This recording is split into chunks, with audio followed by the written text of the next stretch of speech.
Hello, I'm Debbie Alder. I'm the Director General of People and Capability at Department of Work and Pensions. Supporting mental health in the workplace, I'm just incredibly passionate about. The first experience I had was I shared my own story with very senior colleagues.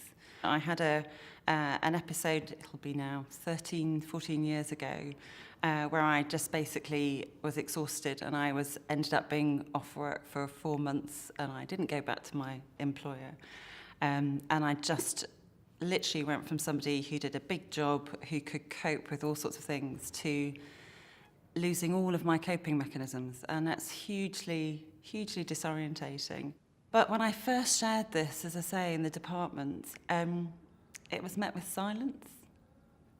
And I don't judge the silence of my senior colleagues. I just don't think they knew how to even engage in the conversation. And it was really hard. For me, it felt a massive disclosure.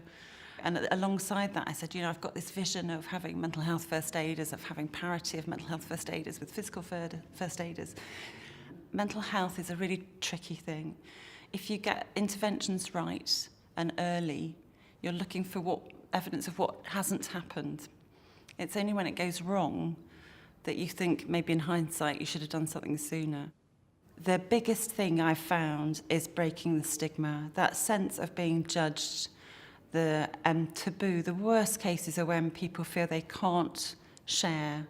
So even things like time to talk, which we've moved on a long way since then, are incredibly important. We now have 965 mental health first aiders qualified in DWP across 330 of our sites. And we're on track for March next year of 1,600, and that will be parity with physical first aiders. And that vision that I had of you go into one of our buildings and you have the same information about who you can turn to for mental health issues as you can for physical support and security.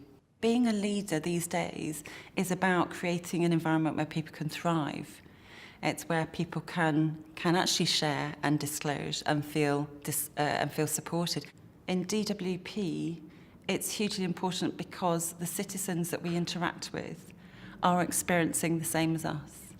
And equipping ourselves to be confident to talk about mental health means that I think we are better positioned to interact with citizens with complex needs or mental health needs when they come and see us.